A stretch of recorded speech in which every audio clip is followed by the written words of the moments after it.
Genèse 9, du verset 20 au verset 21. Genèse 9, versets 20 et 21. Noé fut le premier cultivateur à planter de la vigne. Il but du vin, s'enivra et se déshabilla complètement à l'intérieur de sa tente. Puis ensuite, nous lirons dans Deutéronome, au chapitre 32 et au verset 33. Deutéronome 32, verset 33.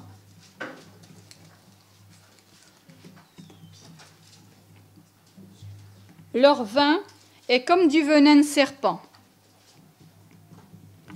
Puis encore, au Proverbe 23, verset 20. Proverbe 23, verset 20. Ne fréquente pas les gens qui s'enivrent de vin et s'empiffrent de viande. Et Proverbe 23, verset 29 et jusqu'à 31. Proverbe 23, du verset 29 au verset 31. Qui vit dans la misère et les regrets, qui se dispute sans cesse et se plaint sans arrêt, qui reçoit des coups sans raison, qui a la vue trouble, c'est l'homme qui s'attarde à boire du vin et essaie sans cesse de nouveaux mélanges d'alcool. Ne sois pas tenté par la belle couleur du vin qui pétille dans la coupe.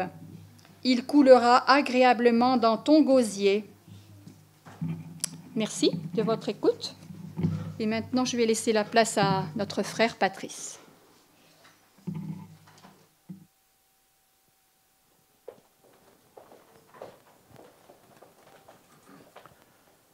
Je vous salue tous. Comme vous l'avez compris, au travers des passages qui vous ont été lus, aujourd'hui, nous allons avoir une journée un peu spéciale puisque le titre de notre journée sera « Le vin dans la Bible ». Avant de commencer, je voudrais simplement vous préciser qu'il y a de nombreux versets qui seront lus tout au long de la prédication. Et ils seront tous visualisés dans une des versions que j'ai choisies, qui est en harmonie avec, on va dire, le texte que j'ai préparé. Certains sont en version très courante, comme Louis II, d'autres un peu différemment, Chouraki par exemple. Mais vous pouvez tous les noter ou les regarder dans vos Bibles, vous verrez qu'il n'y a pas de différence. Ce n'est pas la version de la Bible qui fait que le contenu du verset soit important ou pas, mais c'est bien ce que le Seigneur a écrit dans sa parole qui doit nous toucher ce matin. Et je pense que tout comme moi, nous sommes tous conscients que depuis de nombreuses années, la plupart de toutes les institutions ou des organismes considèrent que l'abus d'alcool est un fléau qu'il faut combattre. Et les conséquences de ce fléau sont nombreuses, mais elles sont aussi dramatiques. Nous savons tous que l'alcoolisme conduit à de nombreux cancers. L'addiction amène ceux qui s'y adonnent à produire des accidents, par exemple de la circulation, qui tue bien souvent de nombreux innocents chaque année. Les services aussi infligés aux proches, principalement aux épouses ou aux enfants, et cela ne peut pas nous échapper. Et la vie que j'avais avant de me donner au Seigneur m'a fait côtoyer malheureusement l'alcool et ses conséquences. Et il y en a un qui restera toujours gravé dans ma mémoire. Pourtant, il s'est déroulé il y a 35 ans de cela. J'étais à Nouméa, je travaillais à Nouméa, et un ami tahitien nous avait invités à passer le week-end sur une petite île qui est au large de Nouméa, de la Nouvelle-Calédonie. Lui et son épouse étaient les gardiens du phare de ce magnifique îlot. Et le sabbat après-midi, puisque les touristes étaient partis, nous avions pu rester et nous avions fait un magnifique feu et un énorme poisson qui avait été pêché le matin même était en train de cuire. Bien sûr, qui dit tahitien dit ukulélé et tout le monde était autour de ce feu et grattait et chantait. Et au bout d'un moment, je me suis aperçu que son épouse nous avait quittés depuis un moment. Alors je suis parti à sa recherche et je l'ai retrouvée dans le petit bungalow qui leur servait d'habitation quand ils étaient présents. Et là, elle était en train de donner le biberon à son enfant, qui devait avoir moins d'1 an puisqu'il ne marchait pas. Je ne me souviens plus exactement quel âge il avait. Et quand je lui ai fait remarquer que sa condition de maman l'empêchait donc de participer à cette après-midi joyeuse, elle m'a fait remarquer que dès qu'elle aurait fini de donner le biberon, elle serait tranquille. Et avant même que je rajoute quelque chose, elle m'a dit, avec tout le whisky que j'ai mis dedans, ou que j'ai l'habitude de mettre dans le biberon quand je veux passer des soirées ou des après-midi tranquilles, je suis certain que mon enfant me permettra de profiter encore le reste de l'après-midi et la soirée. Vous êtes tous d'accord que ce genre d'excès, pour moi, que je considère comme criminel, ne doit pas se produire. Mais que faire ? Mais comment arriver à un consensus concernant l'usage dit modéré de l'alcool ? Quand on parle dans les excès, on est tous d'accord pour dire non, stop. Mais par contre, la modération, c'est quelque chose qui est beaucoup plus délicat. Certains vont vous dire que ne boire que ne serait-ce qu'un peu d'alcool, ça fait partie des joies de la vie, que c'est une façon de partager du plaisir, et qu'en tout cas, dans tous les cas, ils savent se contrôler. À l'extrême, d'autres vont dire que n'avoir besoin qu'un seul verre de vin pour le repas, c'est déjà un signe d'addiction. Oui, je suis d'accord. Mais si on revient à la Bible, qu'est-ce que la Bible nous dit sur le vin, sur l'alcool ? De nombreux passages tels que ceux que Myriam vous a lus en français courant sont clairs. La Bible condamne l'usage de l'alcool et les boissons alcoolisées, le vin.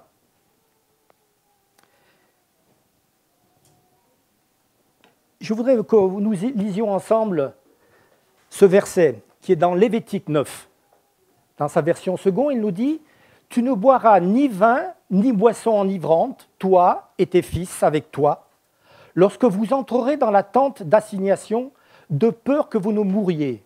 Ce sera une loi perpétuelle parmi vos descendants. » Permettez que j'ouvre une parenthèse sur ce passage. On reviendra plus tard au cours de la prédication sur un de ces aspects qui est couvert par ce passage. Mais alors, pourquoi est-ce que Dieu a donné à Aaron, puisqu'ici c'est Dieu qui parle, pourquoi a-t-il donné à Aaron cette déclaration ? Cette déclaration, elle fait suite à un événement biblique que tous les lecteurs de la Bible gardent en mémoire aussi. Chapitre 10. Chapitre 8. Le chapitre 8 nous parle de la cérémonie de consécration d'Aaron et de ses fils en tant que prêtres. Je le résume. Je résume le chapitre 9 de Lévitique qui nous décrit les premiers sacrifices dans le temple de Aaron et de ses fils. Et le chapitre 10 nous rapporte que Nadab et Abihu, deux des fils d'Aaron, étaient en service dans le sanctuaire.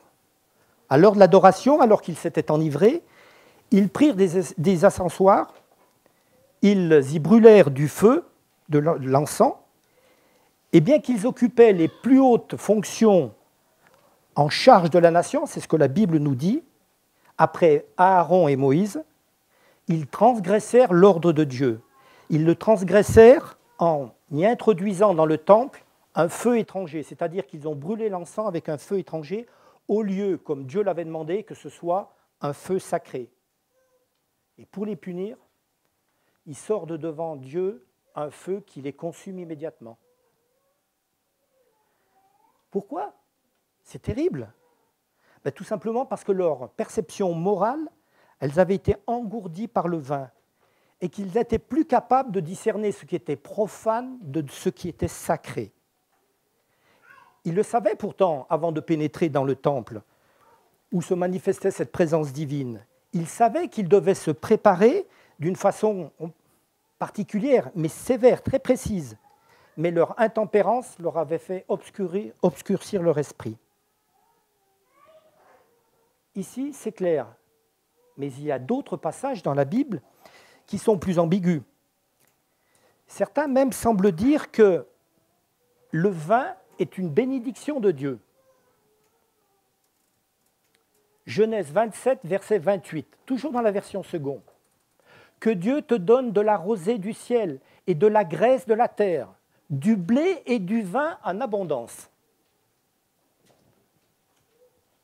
Un autre. Psaume 104, 14 et 15, toujours dans la version seconde. Il fait germer l'herbe pour le bétail et les plantes pour les besoins de l'homme, afin que la terre produise de la nourriture, le vin qui réjouit le cœur de l'homme, et fait plus que l'huile resplendir son visage, et le pain qui soutient le cœur de l'homme.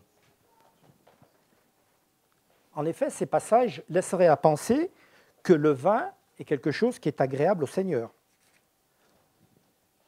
Un autre passage, Nombre 15, versets 6 et 7. Cette fois-ci, dans la version nouvelle en français courant. S'il s'agit d'un bélier, on y joindra 6 kilos de fleurs de farine pétrie, avec 2 litres d'huile, ainsi que 2 litres de vin. J'en apprécierai l'odeur agréable. C'est Dieu qui parle. On semblerait aussi dans la Bible dire que Dieu ne rejetterait que les abus. Regardons 1 Timothée 3, versets 8 et 9. Les diacres aussi doivent être honnêtes, éloignés de la duplicité, des excès du vin, d'un gain sordide, conservant le mystère de la foi dans une conscience pure. Un peu plus loin, Jacques, dans la Bible, nous dit, Éphésiens nous dit, Éphésiens 5, verset 18, « Ne vous enivrez pas de vin, c'est de la débauche. Soyez au contraire remplis de l'Esprit Saint. Ne vous enivrez pas. » Bien sûr, nous sommes tous persuadés que la sainteté ne doit pas côtoyer l'alcool. Oui, mais néanmoins, comment est-ce qu'on peut expliquer, Bible en main, ce principe? Ce n'est pas toujours facile. Pourquoi? Parce que dans toutes les langues et dans toutes les versions que vous avez, le mot vin est employé. Et suivant les versions que vous avez, en tout cas en français, j'ai parcouru de nombreuses versions, vous retrouverez le mot vin entre 176 et 220. Je reprends, pardon. Vous retrouverez le mot vin dans 176 à 226 versets de la Bible. Je parle pas de versets. Vous imaginez? Et pour la version anglaise, c'est en moyenne 212 fois où vous trouverez des versets avec le mot wine en anglais. Et dans certains, vous retrouverez pour le même verset 2 ou 4 fois le mot vin. Exemple, Matthieu 2, 22, vous regarderez plus tard. Alors, pour essayer de mieux cerner ce que la Bible nous dit concernant le vin, surtout ce qu'elle veut nous enseigner, on va se pencher sur ce sujet en 2 temps. Ce matin, durant la prédication de la parole du Seigneur, et puis cet après-midi. Ce matin, on va examiner quelques textes clés, qui sont des textes que nous avons tous en mémoire. Et cet après-midi, on reviendra plus en détail sur les mots, leur traduction possible, et d'autres textes encore. Dans le monde chrétien, et surtout depuis la prohibition en 1933 aux États-Unis de l'alcool, la plupart des églises évangéliques ont graduellement abandonné leur prise de position sur l'abstinence totale pour adopter une modération sur l'usage de l'alcool. Et le facteur majeur qui a contribué à cette prise de position a été l'affaiblissement de la conviction personnelle que l'abstinence était un précepte biblique et moral, et qui doit être respecté en toute occasion. Et n'ayant donc plus ces convictions bibliques et morales, et pour rester un peu connecté au reste du monde, par rapport aussi à l'entourage, eh bien, tout doucement, on a fait en sorte que, dans ces milieux-là en tout cas, on accepte le vin à usage modéré comme quelque chose qui est admis par la Sainte Parole. Pour résumer, nous avons lu à l'instant dans la Bible qu'il y a des textes qui semblent en contradiction apparente. D'une part, la Bible semble nous dire qu'elle rejette définitivement tout usage du vin, et d'une autre part, on semblerait qu'elle l'approuve, voire même parfois que c'est une bénédiction pour le peuple. Alors les partisans de la modération utilisent cette sorte d'ambiguïté que les Écritures nous donnent pour continuer à vouloir marcher dans la modération. Et par conséquent, la condamnation de la consommation du vin dans la Bible ne fait plus référence dans ce cas-là au vin, mais à la quantité d'alcool que l'on boirait. Et pour que ce tableau soit complet, puisque j'ai parlé des églises évangéliques, je vous donnais en tout cas ce qu'un pasteur, que peut-être certains connaissent, qui s'appelle Charles Gerbert. Charles Gerbert est un pasteur qui est décédé, mais qui a écrit un livre qui s'appelle « Les sentiers de la foi ». Et pour information, ce livre a été réédité par notre frère Sauvagnat sous le titre de 28 études bibliques. C'est exactement le même, à part un ou deux mots qui ont été changés, j'ai vérifié parce que j'utilisais beaucoup ce livre. Et je vous conseille de l'acheter, il est très bien. C'est 28, tout à l'heure, Célia nous parlait de... Où es-tu, Célia? Tu nous parlais des 28 croyances fondamentales. Là, le titre, c'est bien 28 études bibliques. Je vous encourage à l'acheter. Il a été proposé à l'achat il n'y a pas longtemps, parce que son contenu est très bien. Ce frère, voici ce qu'il nous disait. Voici ce qu'il disait. Il avait l'habitude, ce frère, qui, j'ouvre une parenthèse, c'est lui qui avait initié les cours par correspondance des leçons bibliques. Il a aussi travaillé dans La Voix de l'Espérance, à la radio. Et il allait régulièrement, chaque année, il était invité à Collonges-sur-Salève, à la faculté adventiste de Collonges-sur-Salève, pour faire une présentation plus, on va dire, cadrée sur ce qui est l'éthique, la vie, etc. Frère, oui? C'était un professeur à Collonges, ça a été à la...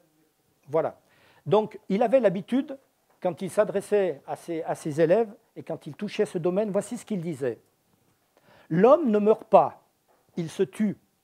S'il voulait appliquer en toutes circonstances les principes énoncés dans la Bible, à savoir pratiquer la tempérance dans les choses permises et l'abstinence dans les choses nuisibles, non seulement il vivrait plus longtemps, mais il vivrait plus heureux. Bien sûr, ce principe est pertinent, mais qu'est-ce qu'il en est exactement ? Mais d'où vient cette ambiguïté dans la Bible où parfois on a l'impression, et je répète, que Dieu fait clairement comprendre qu'il faut rejeter l'alcool et d'autres fois où il semblerait l'accepter, le tolérer. Et pour essayer de mieux comprendre cette apparente contradiction entre l'approbation et la désapprobation du vin, il faut comprendre aussi d'où vient le mot vin. S'il te plaît, les origines du mot vin, dans la partie hébreu, dans le texte hébreu, le mot vin est traduit par yahin. Excusez-moi de la prononciation si c'est mal fait. Ensuite, nous avons d'autres termes, d'autres langues qui sont utilisées. En grec, oinos. Ensuite, il y a eu le latin qui a aussi édité beaucoup de Bibles. Et dans le latin, le terme c'est vinum.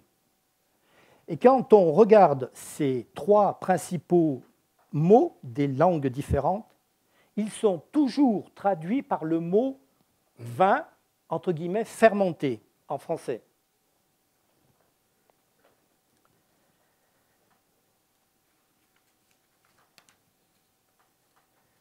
Donc il semblerait que la Bible, on se répète, connaît deux sortes de vins. Un vin fermenté que Dieu désapprouve et un vin non fermenté que Dieu semble approuver. Un autre argument qui est fort et qui est avancé pour ceux qui veulent consommer du vin avec modération, c'est que c'était impossible dans les temps anciens de préserver le jus de raisin de sa fermentation. Donc si on ne pouvait pas préserver le jus de raisin de la fermentation, ça devenait du vin alcoolisé. Ça, c'était une idée reçue qui arrange beaucoup les personnes qui veulent ou qui prônent la modération. Parce que ça, c'est quelque chose qui n'est pas vrai. Pour empêcher le vin de fermenter, dans les temps anciens, il y avait plusieurs processus. Je n'en citerai que quelques-uns. L'un, c'est réduire le jus en sirop ou filtrer le jus de raisin pour enlever toute la pulpe qui provoque la fermentation. Mais ils avaient les mêmes problèmes, les anciens, pour le vin fermenté. Parce que pour éviter que le vin qui était fermenté, du vin alcoolisé, moisisse ou devienne trop acide, il fallait aussi le traiter. Et par exemple, je lis là qu'il fallait utiliser de l'eau de mer, de la poussière de marbre ou de la fumée de soufre. Donc, si on considère cela, qu'il était possible de garder du vin, du jus de raisin, sans qu'il fermente, alors la Bible semble un peu être bizarre. Mais non, c'est simplement parce que la Bible n'est ni un sujet d'agronomie, ni une encyclopédie. La Bible ne nous parle que d'une chose. Elle n'est pas là pour nous parler de, entre autres, comment conserver le vin alcoolisé ou non alcoolisé.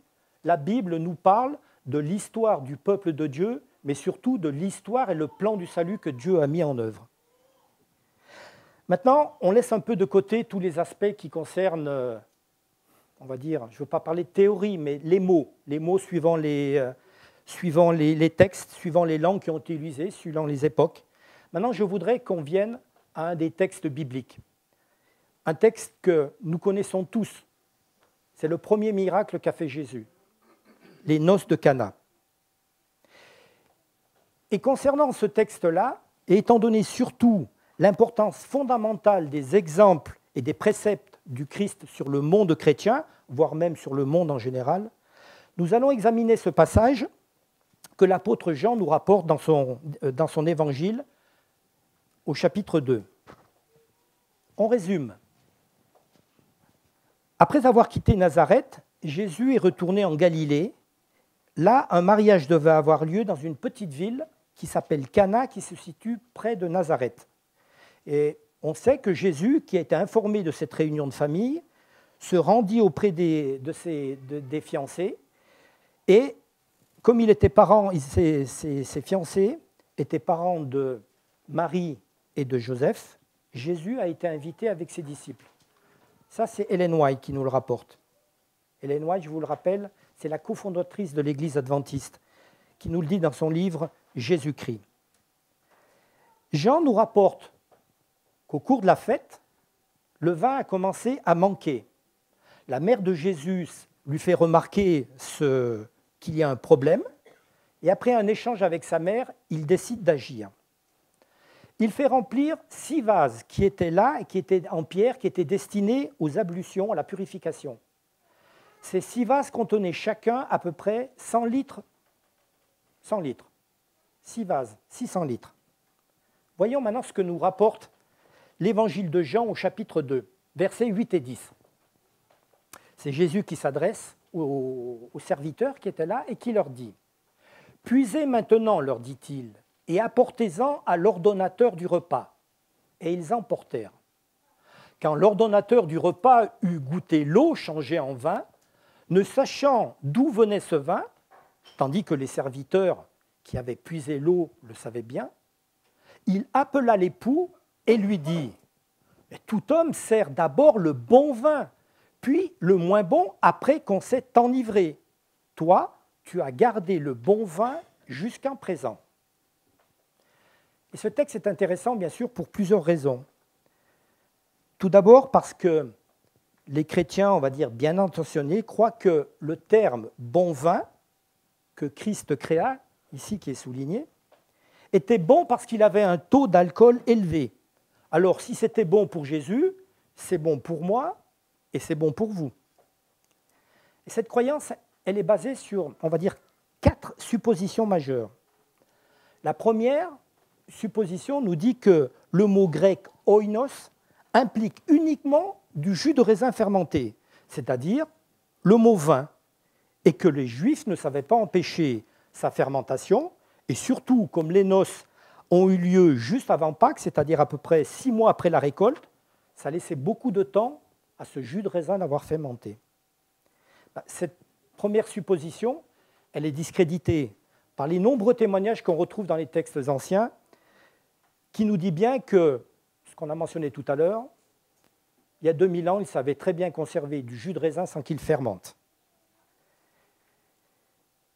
Une autre hypothèse, c'est que le terme bon vin, qui est dit par l'organisateur de la fête, désigne un vin alcoolique de forte qualité. Cette hypothèse aussi, elle se base toujours sur le goût des buveurs de plus ou moins des siècles derniers, de notre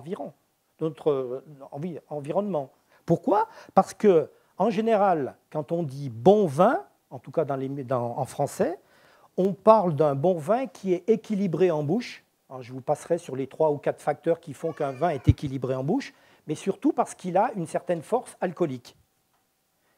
Mais cependant, on retrouve également des textes de Grecs et de Romains célèbres comme Pline l'Ancien ou Plutarque, qui vivaient tout à fait au début de l'ère chrétienne, qui mentionnent dans leurs écrits, et je cite, « Les meilleurs vins étaient ceux dont la force alcoolique avait été enlevée par l'ébullition ou la filtration, et qu'il était plus agréable à boire car il n'enflamme pas le cerveau, ni n'infecte l'esprit et les passions. » Et nous pouvons croire que Christ, le vin qu'il a créé, était de haute qualité, non pas parce qu'il avait un degré d'alcool fort, mais bien parce que c'était du vin nouveau, fraîchement créé.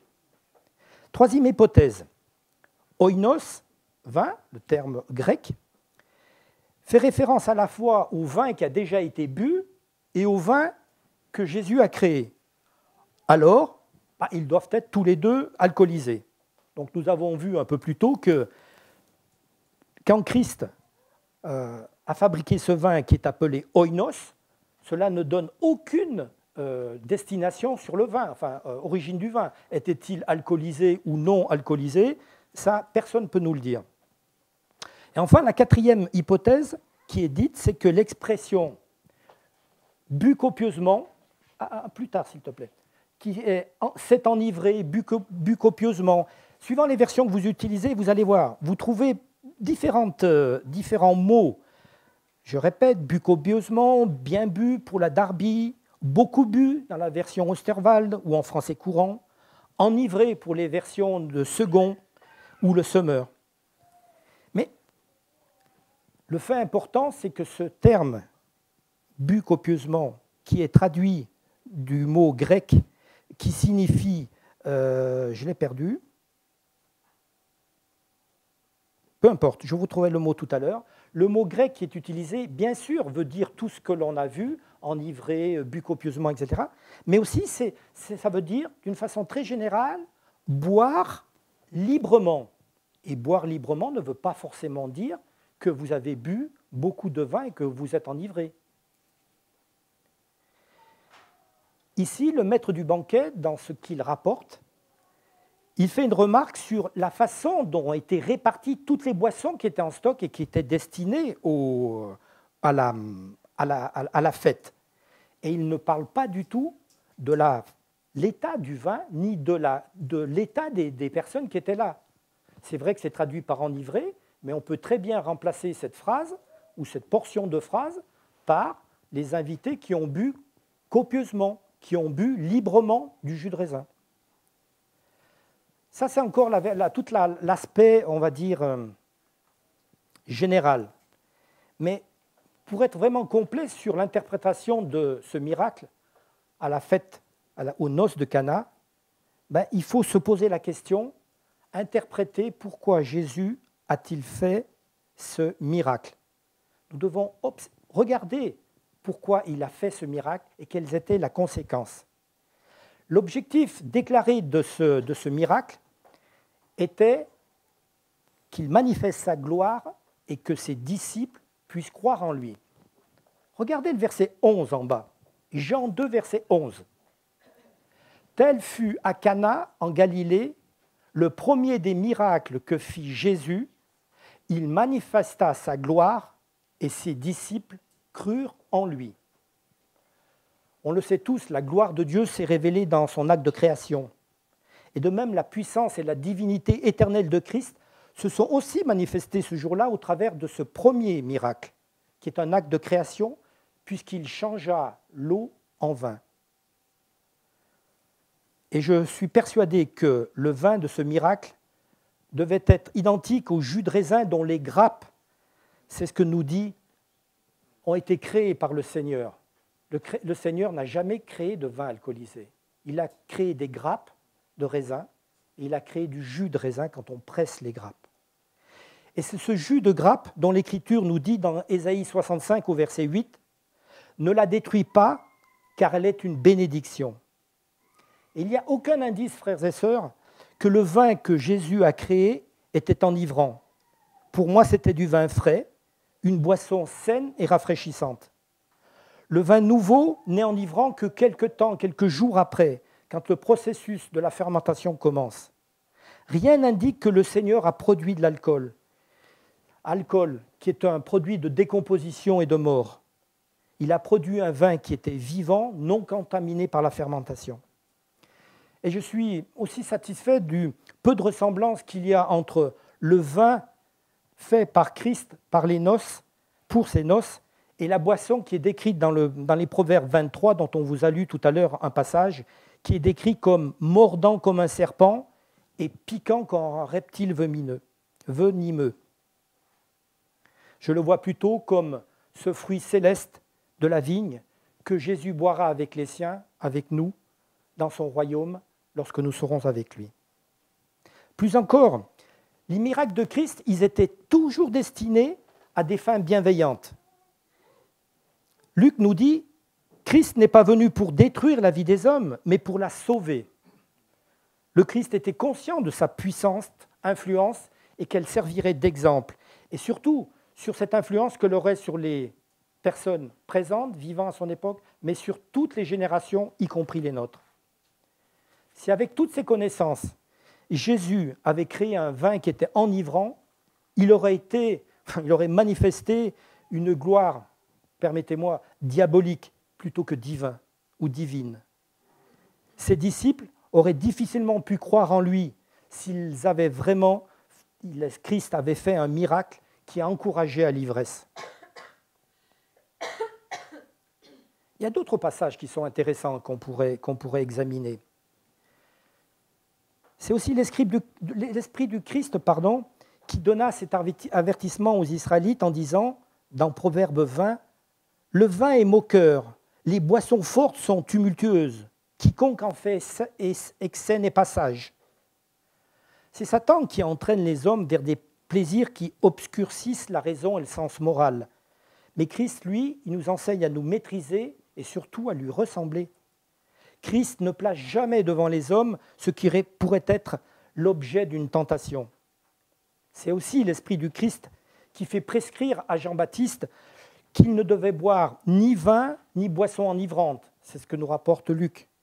Et c'est ce même esprit qui a fait la recommandation similaire à la femme de Manoah, la mère de Samson. Il ne boira ni vin ni boisson, etc. Jésus n'a jamais contredit ses enseignements.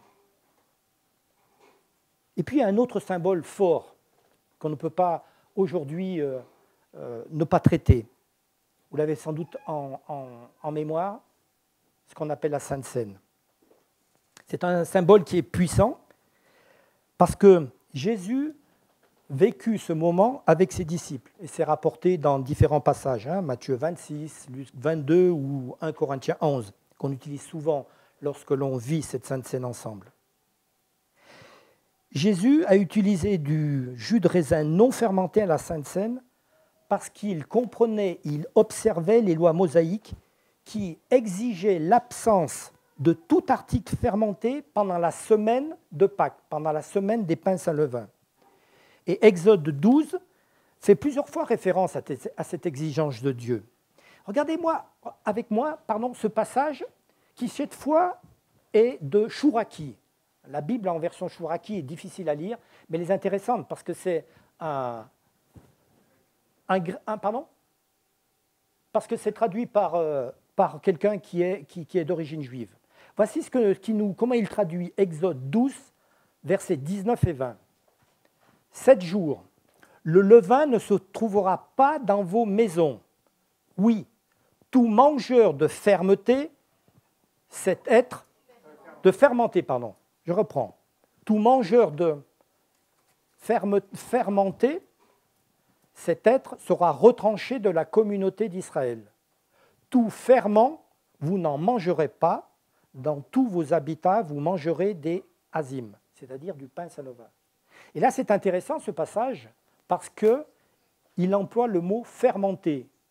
Et le jus de raisin qui fermente rentre dans cette définition que Dieu lui-même donne à son peuple. Alors, Christ aurait pu-t-il offrir à ses disciples une coupe de vin fermenté pour symboliser son sang sans tache et pour la rémission de nos péchés?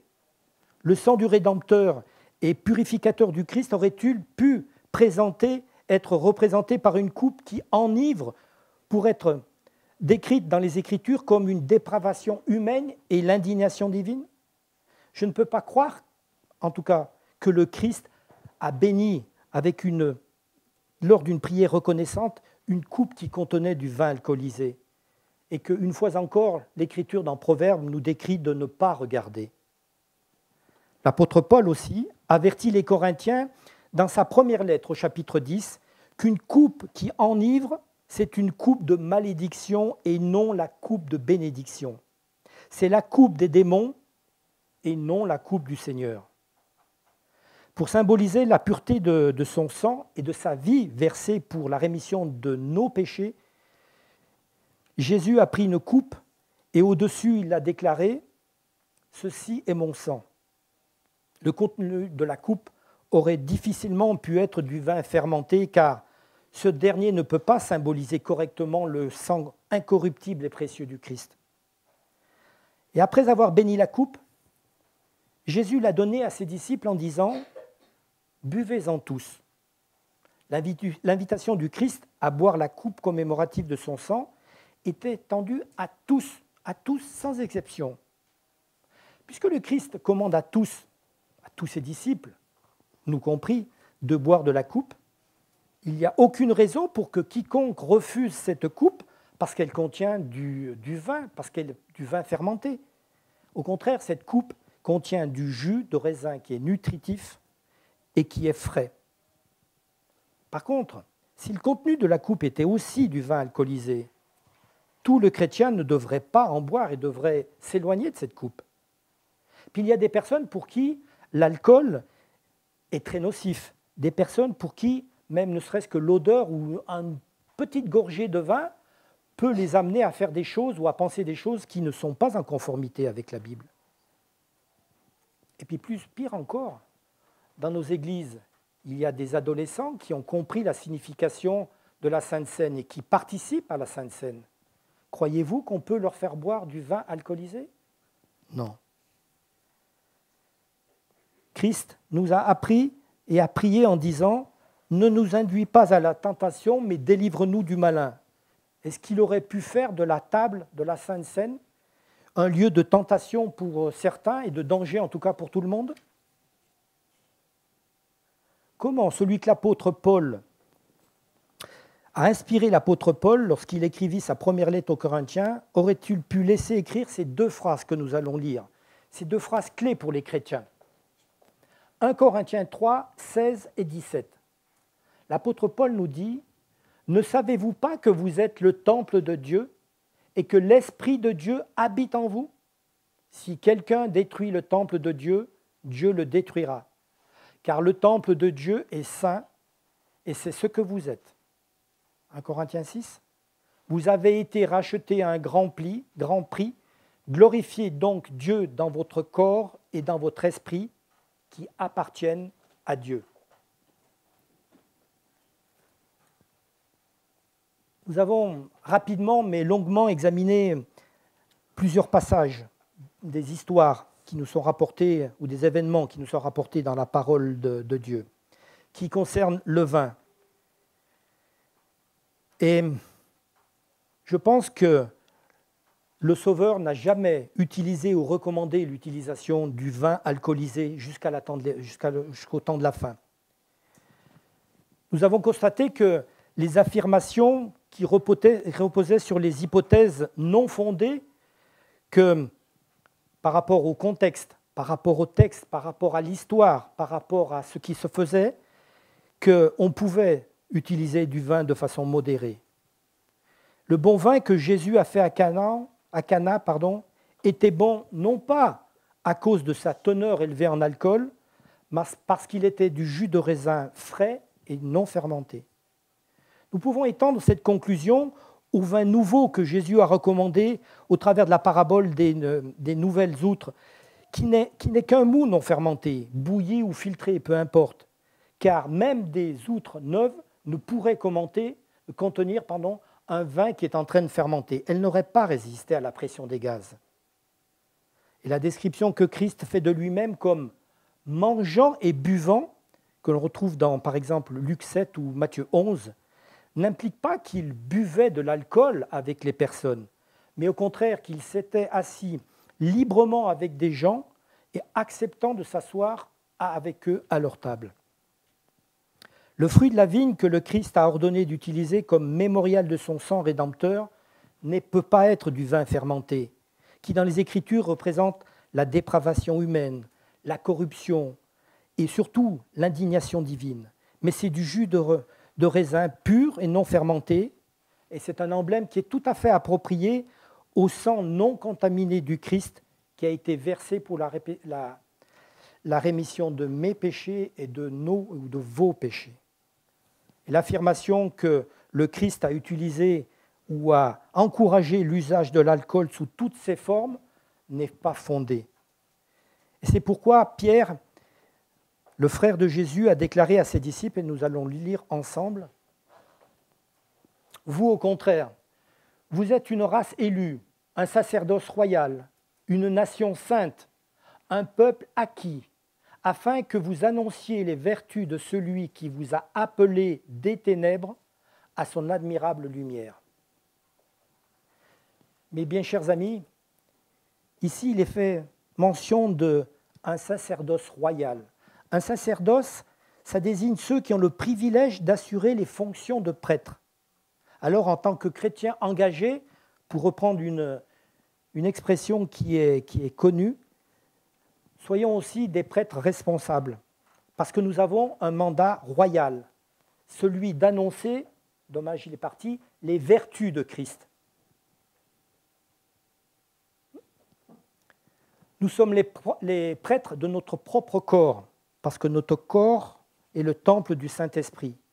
Mais nous sommes aussi des prêtres dans nos foyers, dans nos familles, des prêtres dans nos universités, dans nos écoles, dans notre quartier, dans nos villes.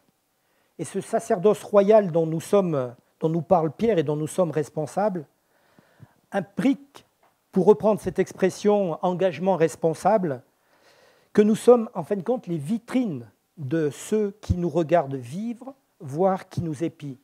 Là, j'ouvre vite une parenthèse, ça me rappelle la leçon de ce matin, où les satrapes épiaient Daniel.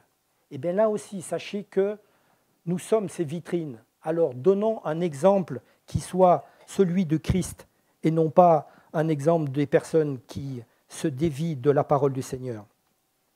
Comment pourrions-nous proclamer effectivement les vertus de Christ si nous prêchons, même avec modération, que l'on peut boire des boissons alcoolisées alors que Dieu les désapprouve? Tout nous montre que Jésus s'est abstenu de toute substance enivrante et n'a jamais donné aucune instruction à ses disciples de les utiliser.